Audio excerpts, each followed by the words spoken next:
We're back. Welcome back to the Sniff session. So if you're watching this on YouTube, just so we're clear, this is technically a podcast, but I figured I should just put visuals because nobody's going to listen to a black screen for 40 minutes on a video app. Also on Spotify, I also maintain the video there, but you could also just watch it without the video and hopefully it would still make sense. This is the Sniff session. Like I said, I'm Valerie. I make a lot of content reviewing fragrances, giving recommendations, the odd unboxing on TikTok and sometimes on Instagram as well.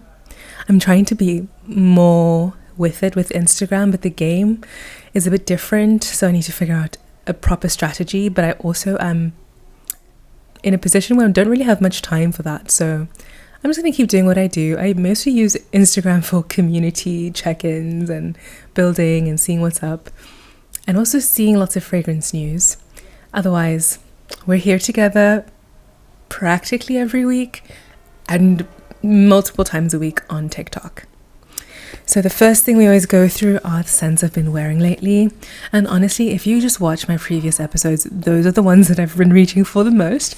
But I could also talk about the scents I have been reaching for occasionally that I haven't really spoken about on here before that I really love. So the first one is... This is Beauté du Diable by Liquide Imaginaires. And Liquide Imaginaires is probably the first niche house I fell in love with. It's my favorite brand up until this point. And notice me, senpai. No, I'm kidding. This is also like, I almost kind of respect the fact that they do traditional PR in terms of like the luxury market where, well, in some cases, I think in Dubai mainly, they do have people who get PR, but that's through a PR agency. Otherwise, they'll have events in different countries with their retail partners. So I'm never going to get on the Liquide Imaginaires PR list, but I hope they know that I love them. So Beauté du Diable is an incredible composition. It's kind of a aromatic geranium, which to me speaks almost as a muted rose. Geranium and rose have similar facets.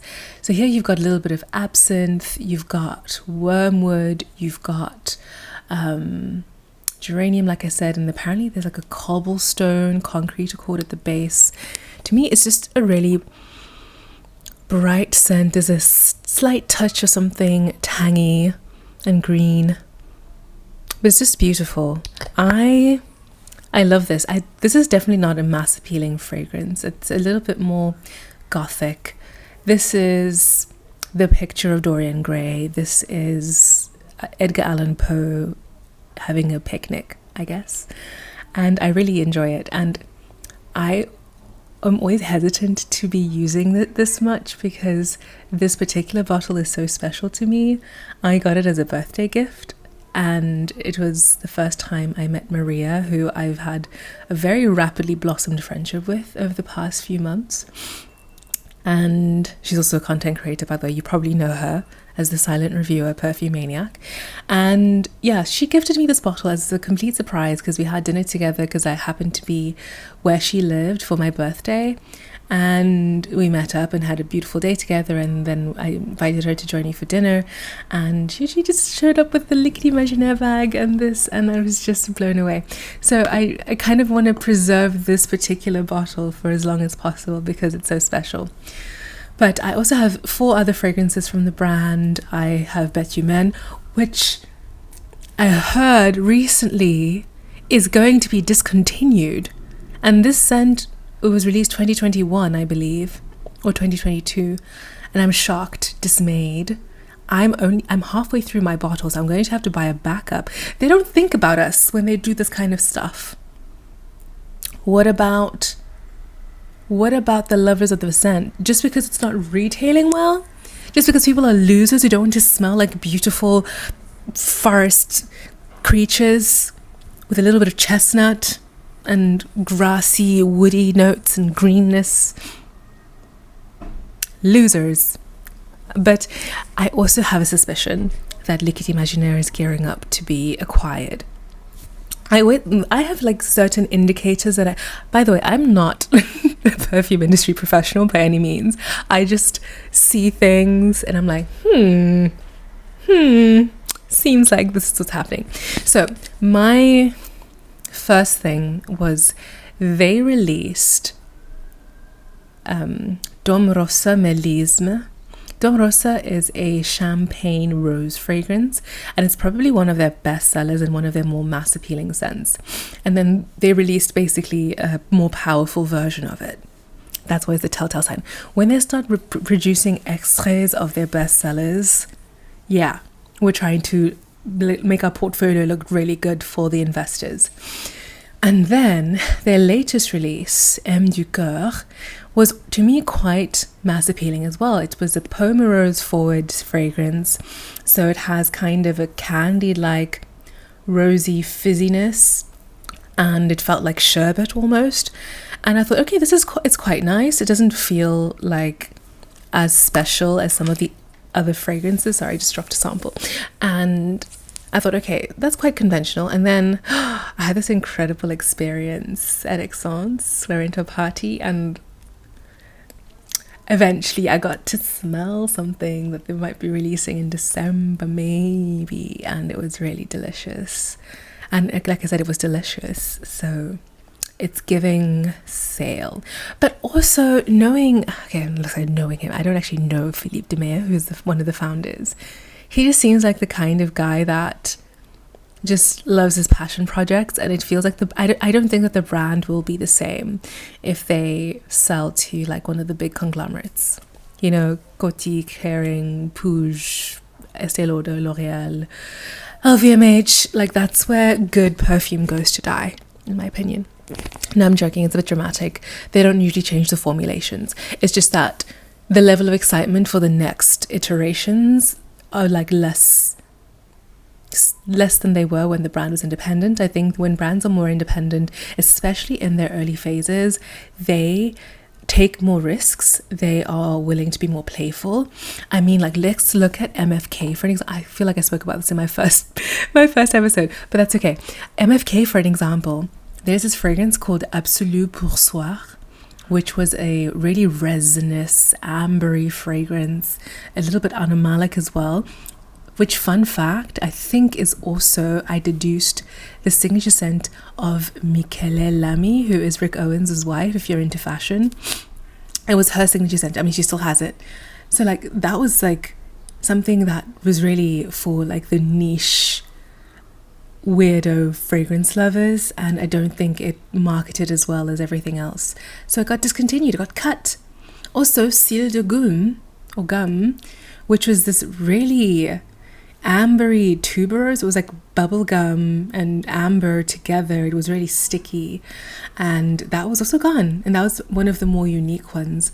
And now most of the MFK collection are these really beautifully composed, like aqua cologne kind of fragrances. You have a bit of the roses, and of course you've got the baccarat and the ouds. But yeah, which, by the way, I don't think are real ouds. They're not real oud in those sense. Yeah, I don't think so. But that's also fine. I don't think the average consumer who says that they love oud fragrances actually likes oud itself, because a lot of the times it's not as accessible because it's expensive. And so a good oud accord can do the same job, but oud gets really skanky and stinky, and you really, I mean, I'm not saying that, oh, you're not good enough to wear oud, or you're not sophisticated enough to wear oud. It's just, it's not really ubiquitously used in mass marketed fragrances. But if you do want to smell real oud, I'm not going to tell you to try Fleurs du Bois. You need to try Strange Love NYC. All of the fragrances, undeniable, it's real oud in there. Also, Xerjoff, which brings me to the second fragrance I've wanted to highlight, which is Alexandria 2 Anniversary. This I received as part of a goodie bag at an event in Milan, and my goodness, this is so good.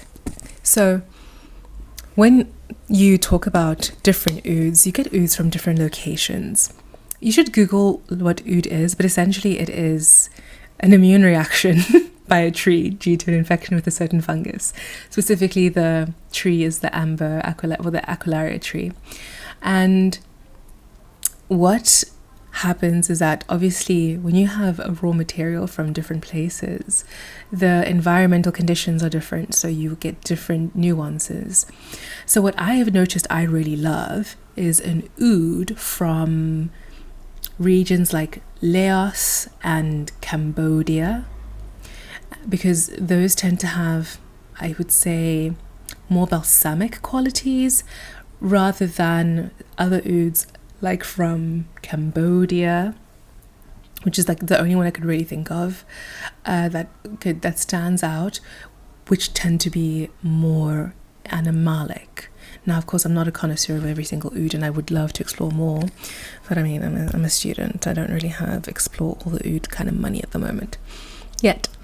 But yes, Alexandria 2, this was released as a Harrods exclusive, I don't know how many years ago, and this year Xerjoff is feeling nostalgic, I guess, because they're doing a lot of anniversary scent releases, and this one they had to discontinue. It was very limited edition because they used a very particular aged oud, and of course when you use very particular batches of materials that are naturals, once they're gone, so they couldn't make any more of them. But then they found a alternative that gives out similar nuances.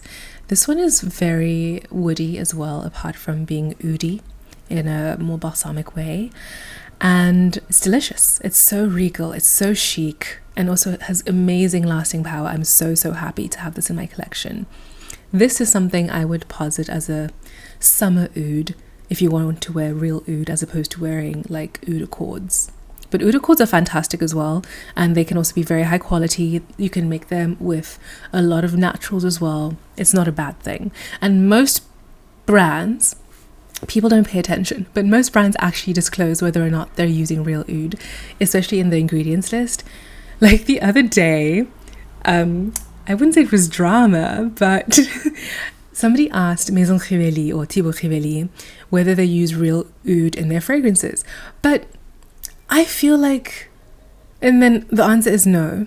Well, not for Oud Maracuja and Oud Stallion. And the answer is no, but it wasn't a secret either, because if you go onto their website, they list the key materials and it always says Oud Wood Accord. It doesn't say oud, natural oud from this place. So I don't know if you could have put two and two together that one there. So some people are saying, well, how can you justify the price? Okay, babe, so let's think about this. So you were willing to pay 250 euros for something like Ombre Chromatique, for instance, which doesn't have any oud and doesn't necessarily have materials that you would easily point out as very expensive, but you're not willing to pay the same price for an oud-based fragrance because there's no real oud in it? Does that make sense? Does that follow any line of logic that one would be proud to present? Oh gosh, I can really be condescending. But yeah, so that didn't really make any sense. And I know for sure in the fragrance industry, we are not paying anything close to cost price for the product. But I always say this, perfume is a luxury product. If we were talking about fruits and we were being charged insane amounts for fruit, I'd be with you. In fact, fruit is probably the opposite. I think that we're paying I don't want to say that. I don't want to say we're paying too little for fruit, but it's a lot of labor, and a lot of places in the world. Actually, I know I'm not paying too little for fruit in Switzerland. I'm actually paying a lot for fruit, but I'm just saying it's not the same thing. But there is a huge markup, but at the end of the day, you decide whether or not you can afford that or not. And if you don't want to pay full retail price, you can find your way to find discount sites. You can go into secondhand markets, and you accept whatever risk comes with that. I will never discourage people from finding ways to afford something that brings them joy.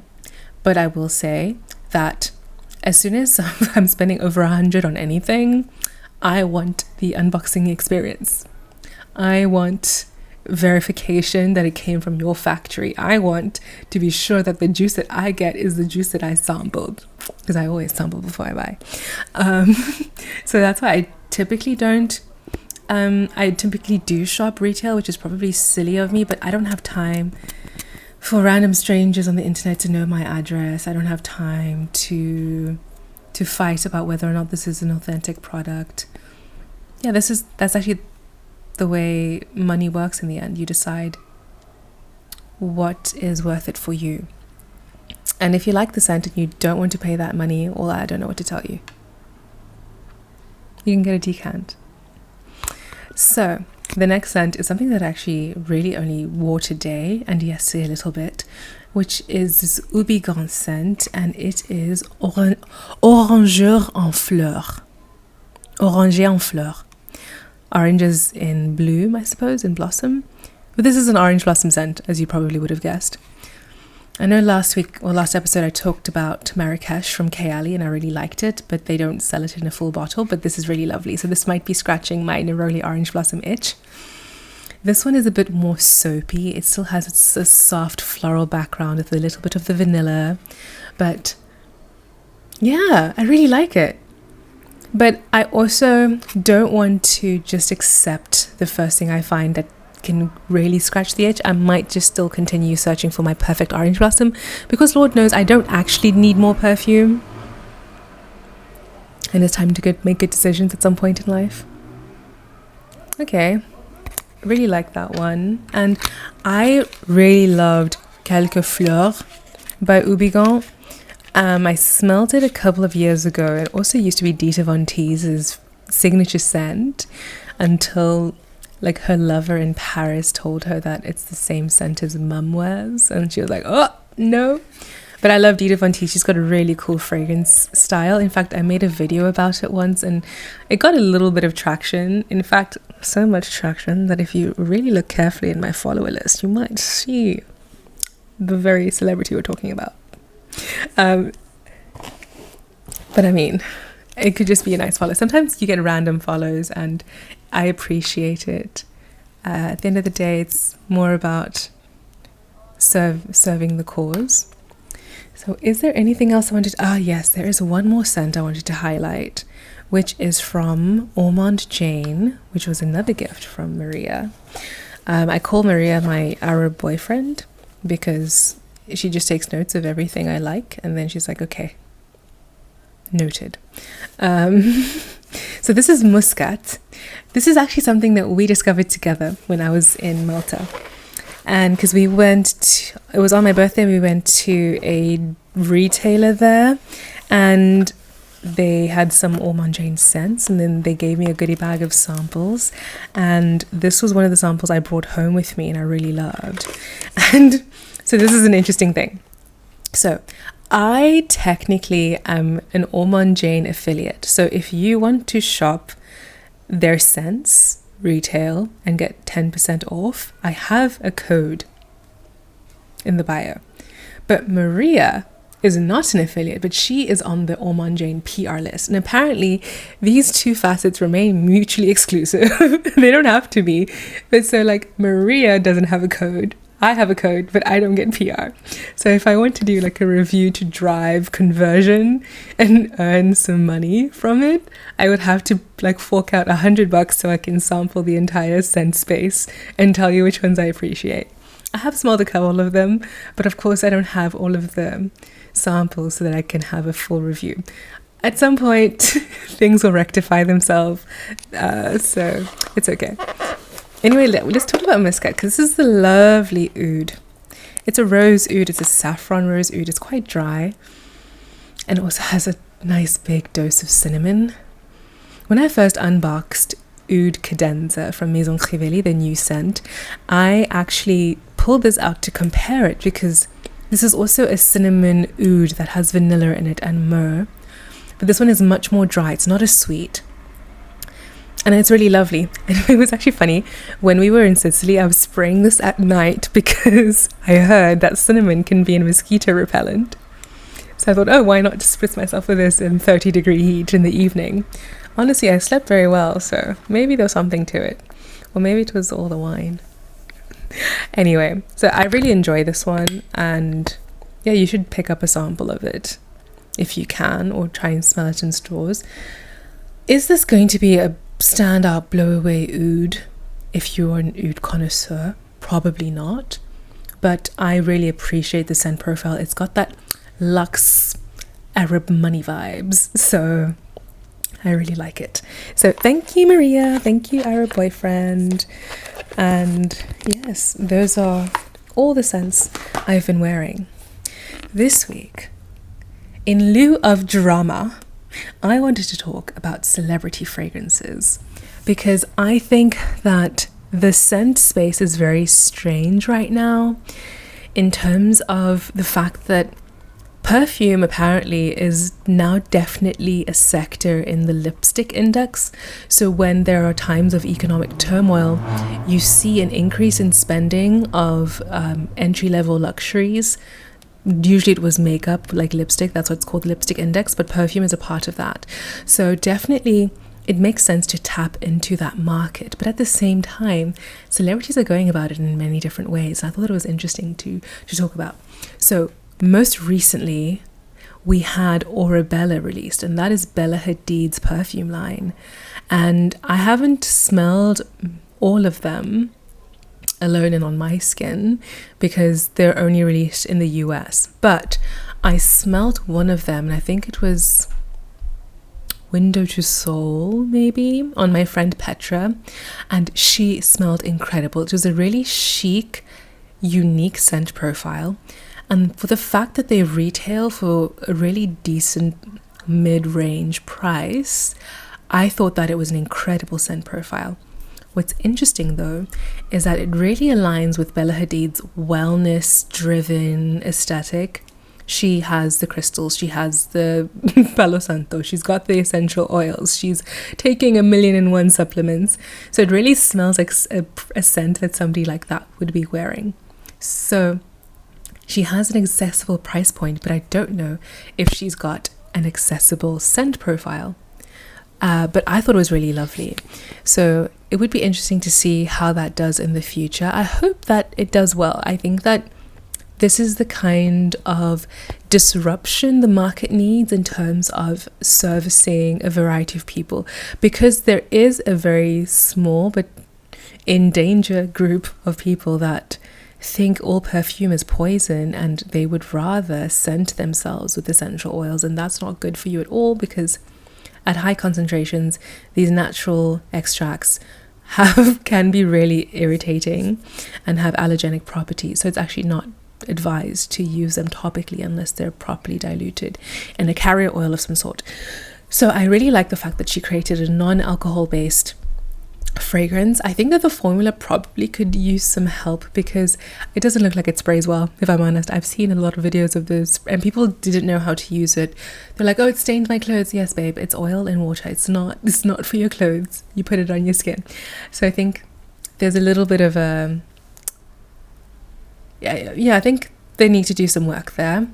But what I appreciate, again, not being an alcohol-based fragrance, is that there aren't many options on the market. And in fact, there's pretty much a handful of brands that offer non-alcohol perfumes, and most of them are oil perfumes, and oil perfumes are fabulous. But some people still want to partake in the traditional perfume game. But in fact, Xerjoff are also releasing a perfume caviar, and that is kind of just also like these little encapsulated scent pearls in an emulsion that when you spray it, everything breaks open and then the formula lays out. It smells really good, but I don't know how well it's going to spray and how well the bottle is going to be preserved and look nice. Because let me tell you, I've had so many Nuxe oil bottles that those things look really nasty at the end of the time. I'm sorry, every time I don't know what's wrong with my computer, but every time I do like a thumbs up, a little thing pops up sometimes. So I'm trying not to be as garrulous as normal. So yes, so I don't know how these new non-alcohol perfumes work with the traditional spraying mode of action that we use. Maybe they need to be rollerballs. I don't know. somebody's going to figure that out, or somebody's going to figure out how to make a spray pump that does it more efficiently.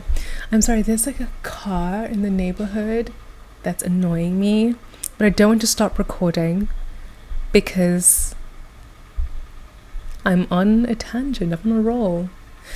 Okay, I'm just gonna make sure that I'm closer to the mic and then you can hear me, and then maybe I can reduce the noise in the background. And usually the noise isn't as loud as I think it is, so I think we're fine. So yes, so the Xerjoff Caviar, Arabella, interesting, excited, unique scent profiles, and I'm glad that she's not just doing the regular thing. Speaking of wellness fragrances though, I'm going to carry on with the celebrity fragrances in just a moment, but I really hate this trend that I'm seeing of brands trying to make you think that you need to buy a layering set to use all together. I don't think that that's necessary. I don't like fragrance a la carte. Like, you just hired a master perfumer. Let him do the mixing. Why should I do the mixing? I mean, I do like fragrance layering in my personal life, but I'm layering different brands with different vibes. I don't want to buy a scent kit and have to layer things. And there's a brand that's kind of trying to push this agenda that I've seen on TikTok recently. I'm trying to be less messy, so I will not mention the name, but you probably have seen it. Yes. I'm not going to be messy. I'm not even going to hint at what the brand is. If you've seen it, you've seen it. If you haven't, you haven't. So anyway, back to celebrity fragrances. Then we had the Fenty perfume, as in that was more popular before that. And that was, I don't know how much of a success it is because they haven't released anything else. And it's been out for quite a few years now. And of course, it was off the back of the rumor of Rihanna smelling like heaven. It's really lovely. It's a rosy, slightly fruity fragrance, a bit musky as well. Really pretty, really elegant. I wish I could be as excited for Fenty perfumes, but I mean, they're under LVMH, so... And I mean, I'm not going to lie, I still have my Fenty lip gloss. I'm not a total purist in that sense, but, you know, if there's only a handful of brands offering the shade ranges that suit you, you have to go to where you are. Of course, one could make the argument that you don't have to buy makeup and you don't have to use it. That's very true. But I also am allowed to live in a world where I can make a good existence for myself. I always say that there's no shame in leveraging beauty to have a better life. It's no secret that if you're more put together, you are more tolerated. If you're in an intolerant space, and also more respected. So if you need to leverage a little bit of concealer and a lipstick, do your thing, girl. Especially if you're a beautiful woman listening to this. Don't be humble, admit that to yourself. Leverage your beauty while you can. Alongside everything else you care about and you're passionate about, leverage that ish, okay? If not for you, for those around you, okay? Because there are so many... The world is biased towards favoring beautiful people, and there is no shame in the game if that's the world we live in, especially under a capitalistic, patriarchal society.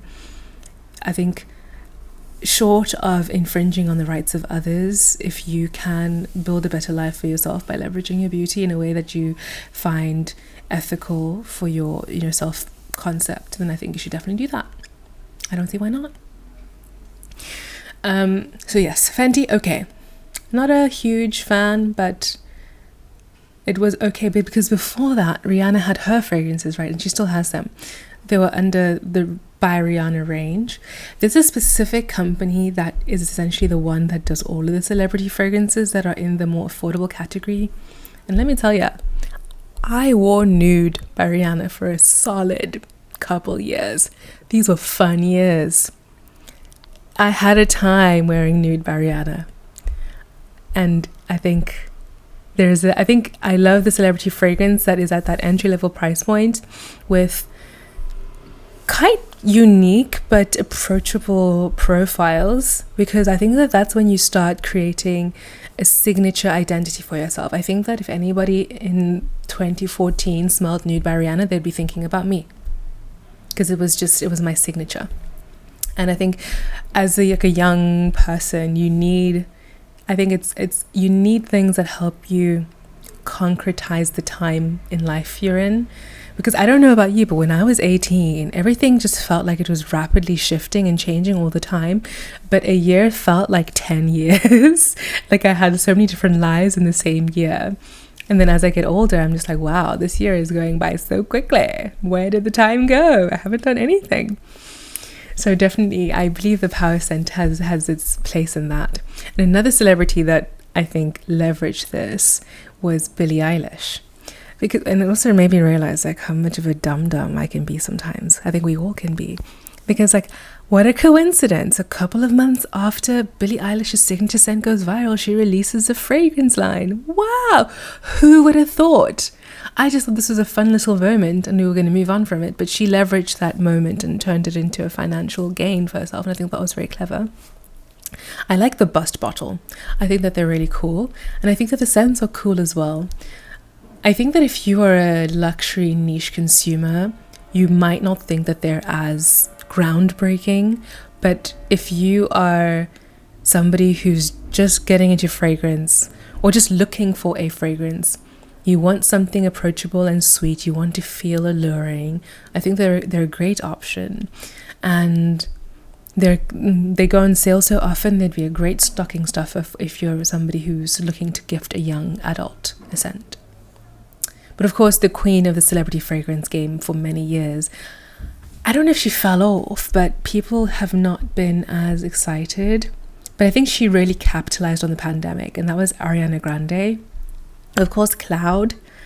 I don't know if it was intentional, it probably was, but Cloud getting the Baccarat comparison in the era of 2020 to 2022, I want to say. Genius marketing. Because of course you want something that is luxury adjacent, that people won't be able to tell the difference, and you can get for much, much less money. The bottles, I must say, were very confusing. I did not understand why we had the detachable things. I think somebody had too much fun with the 3D printer there, but did I like the scents? Could I say I liked the scents? No, I think because of the price point in which they were, of course, mainly synthetics. So I could feel that a lot. And no shame in that. I like a lot of fragrances that are mainly synthetics. But in this case, when it's sweet and mainly synthetic, especially because I'm like in my mid-20s, late 20s, it's just not for me. It's not for my phase of life. So I think, I think she capitalized at the right time. I think that her fragrances aren't going to disappear. They're obviously not as viral as they were. I do think if she released a new one, people would go crazy and buy it and review it and see what it was like. Because I also don't remember them doing PR. Maybe they did. But they just seem to be organically viral in my eyes. So they did well. But the other celebrity fragrance that I have dropped that I wanted to talk about line was the new range, well, it's relatively new, from Victoria Beckham. So this is interesting because in theory this is not a celebrity fragrance line because it's from her beauty company, but I mean it's named after her, so, and she's a celebrity, she's posh spice, of course it's a celebrity fragrance line. But this is basically luxury fragrance. It's at a luxury price point, let me tell ya. 200 euros for 50 ml. Woo! But there is one that I might be stupid enough to buy. But honestly, the thing about these scents is what I was surprised by is that they were all made by Jérôme Épinette. It's an entire trilogy that is an ode to her relationship with David Beckham. And I think she was very clever when she released this because it was just after the craze behind the Beckham documentary. and I watched that and I loved it. Suddenly I wanted to find a football team to love. I watched Captains on Netflix. I was just like, oh, this determination, this commitment to your craft. It's something that I've always admired. It's something that I've always been thinking about the sacrifice and dedication it takes to become a master of your craft.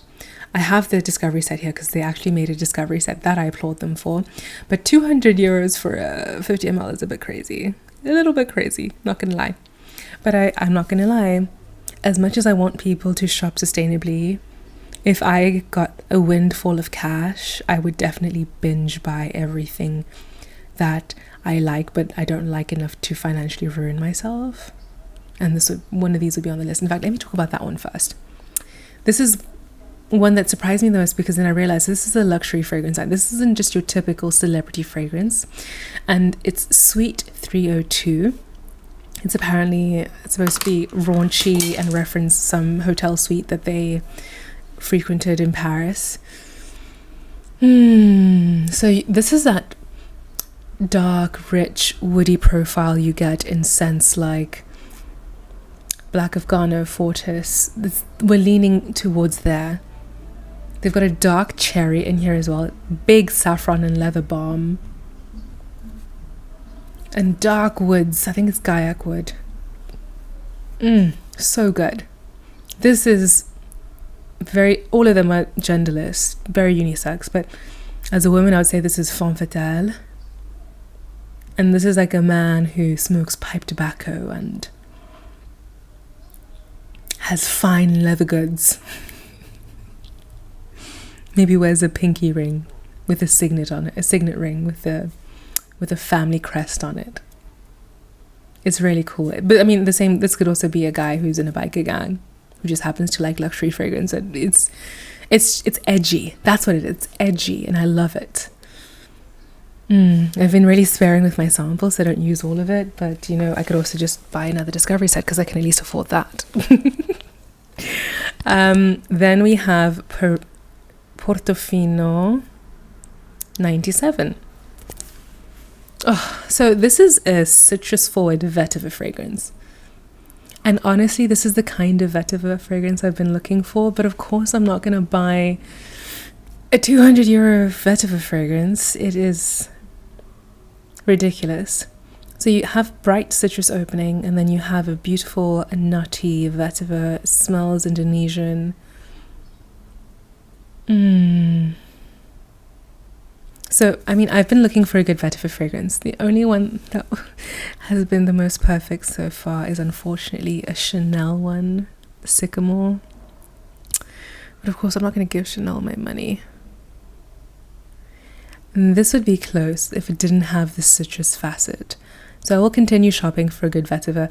I at once thought I really loved Vetiver Gris from Jacques Fath, but it was really gris, and on my skin it didn't work as well as I thought it did on paper.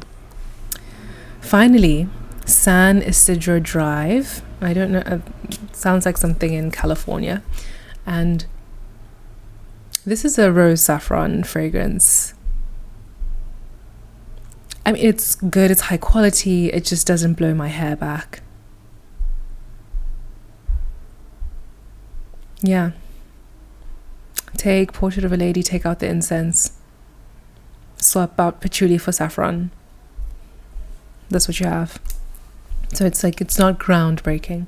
But if I were a luxury consumer that weren't as obsessed with fragrance as I am, I would probably be very interested and delighted by it. So in my opinion, Suite 302 is the one that is the standout of that collection. But overall, it's a very cohesive collection. It's a luxury line, and I think it's fantastic. I think Michelle Pfeiffer also has a brand, and it's either by Rosie Jane or it's Henry Rose. I get them confused all the time. So one of the two is Michelle Pfeiffer's brand. And I think also Boyfriend is a celebrity brand. Who is the owner? I want to say it's that lady from Private Practice. Maybe. Who knows? So yeah, there's a spectrum of celebrity fragrances, and I think it's really cool. It's interesting though, because I still see brands popping up. But I was once in a conversation with Parfumology on TikTok or Instagram, Fred. And he's like in marketing and in fragrance and luxury space. And he said that a lot of VCs and funding companies or private equity firms are not actually as eager to invest in new brands. So I'm just wondering where everybody's getting the money from. I'm sure everybody has their connections, but I mean, to start a brand at scale, if you want to bring up a good 5-piece collection, have decent distribution and decent production, and not be the person doing everything, you have to have good connections and to find the right partners to fulfill the different aspects that you need. And that takes cash, that takes capital. A lot of people that do have brands where you know who the brand owner is, those people have been in the fragrance industry a while. They know their connections, and I'm sure that they figured out a way to do what they needed to do. And I think it's fascinating because for any kind of funding, with my little, this is all I know from like the biotech field, is you always have to have a level of a value proposition. So it's quite difficult in fragrance because you need proof that you are financially viable. So for instance, in some industries it's much easier. So if you invent a new kind of technology that nobody else has and you've got the intellectual property rights for that, 10 out of 10, you are a market disruptor, you'll get a lot of funding in your Series A. But if you are a perfume brand, they probably will tell you to go to your angels. Show us that you are profitable, and then we'll talk. And apparently not even being viral is it anymore. You need to, I don't know how they do it. I don't know where the people are getting the money from, but I'm happy I get new things to smell. And of course, I think it of course helps being in the fragrance industry. I think that you find your partners there. And that's why the power of networking is so important. And while I do put my foot in my mouth sometimes, I think that it's also good to be somehow palatable, because you never know when your next opportunity will arise, and you don't know where it will come from. So there's really no use in making enemies. And it's also good to be a friend when you can. And I'm not saying that you should just live your life for potential gains in the future. I'm just saying that it pays to have people like you. It really does. So there's the brand of the day, which is going to reveal how sometimes my French is not on point, is Nez Insurgé, not to be confused with the magazine Nez. But because the first time I presented this on my TikTok, I thought it was from the magazine, and people were like, no, it's not, girl. So, but in my defense, I think that if you're going to name a fragrance-related enterprise Nose, because that's what Nez is, I think that one person should just have like the pioneer's rights, and everybody else should just move it along. So I think it's okay that I got confused. So this is a line of fragrances that was done in collaboration with this company. I think it's a store in the south of France, and they're at a really decent price point, and they also worked with very famous noses. So these retail for about €120. And when I say it's a decent price point, I mean for niche, okay? Don't fight me. Fight the industry. So they came up with these 5 fragrances. It's like the Les Couleurs collection, and I just ordered the samples because I thought it looked cool, and I was really decently surprised, because all of these have a scent profile that feels somewhat familiar if you are familiar with many niche fragrances, but then it also like shifts the profile of it. There's a contrast. It's surprising, maybe even disturbing, but also interesting. So the first one I've just sprayed, Cyan Brulant. So, oh yeah, this is very fresh, almost aquatic. It doesn't feel quite brûlant to me.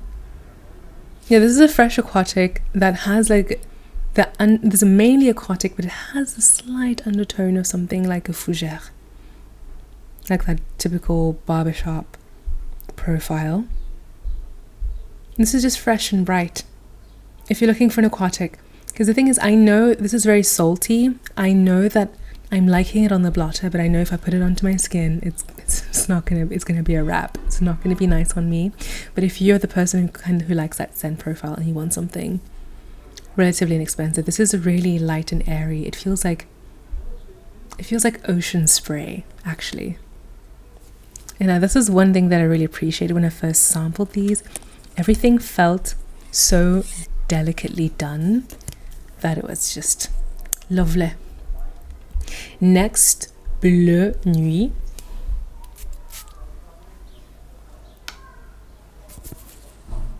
There's that vetiver again. This also feels deeper. There's like richer woods. You know what I realized the other day? Actually, I did smell it for the first time. That I didn't really know what cedarwood smelled like, because often in compositions it's so lightly used. Oh yeah, but this actually might be the vetiver I've been looking for. And I've had it the whole time. I'm gonna put this on skin. This is lovely. But it's deep. It's a deep, rich vetiver, because while I like, oftentimes, especially the first time I encountered it was with Bal d'Afrique, that light take on vetiver, it's okay, but to me, I need something with a little bit more concrete value to it. And this feels more saturated. And I remember there was one that got quite weird. Yes, this one. Peau de Bois, skin of wood. So this one you think is going to be a typical skin scent. And it is that. And then it's like, wait, I get pencil shavings. So it's probably like some sandalwood. But then I get turpentine. Yeah, it has this sharp edge. So it feels like an easel that has just been placed in a room that's just fresh out the packaging, and it's in a room where somebody has just finished doing some oil painting, and you can still smell the residual turpentine. I really love this one. In fact, there is a brand that makes fragrances based around artistic pursuits. I think it's called Genium. I always saw them at Exxon's. The scents never spoke to me much, so I never really paid much attention. But if you are looking for these kind of more artsy scents, then you could look into that brand. I'm sure Richard will know exactly what the brand is. It seems like something that would be up his alley. Next is, no, I'm going to leave that one for the last because it's like the deepest one. Vert Suage. Now, I don't really like sage in perfumery. I don't like sage full stop. I don't like it in my cooking. I don't like the way it smells. It smells very musty to me. So this gives you that crushed leaves and herbs. But here it's also quite bright. There's something like a bugginess to it, you know. Green scents can be quite buggy. But then there's something aromatic and sweet on top of it. What's interesting about all of these fragrances is that I don't smell any citruses. They very well might have them, but I don't get citruses in any of the scent profiles. And now it's drying down to something deeper and richer. Oh, you can probably hear the church bells and the crows. I gotta get out of the ghetto.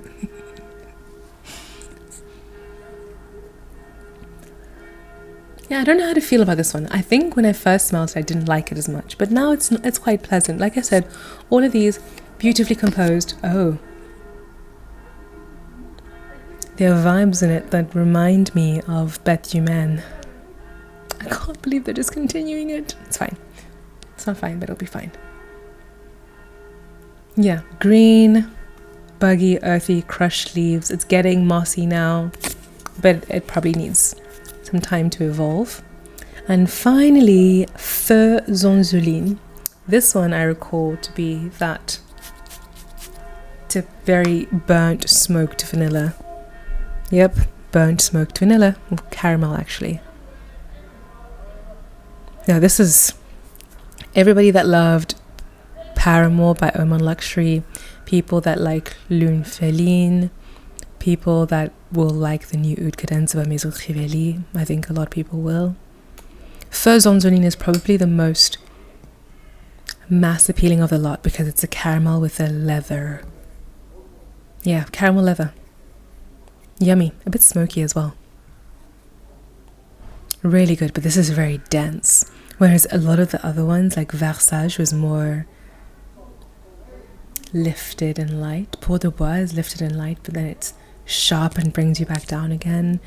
And the first one, Cyan Brulant, was again oceanic and bright and summery. So yes, that was the Couleurs collection from Nez Insurgé, which is again not to be confused with Bleu Nuit magazine.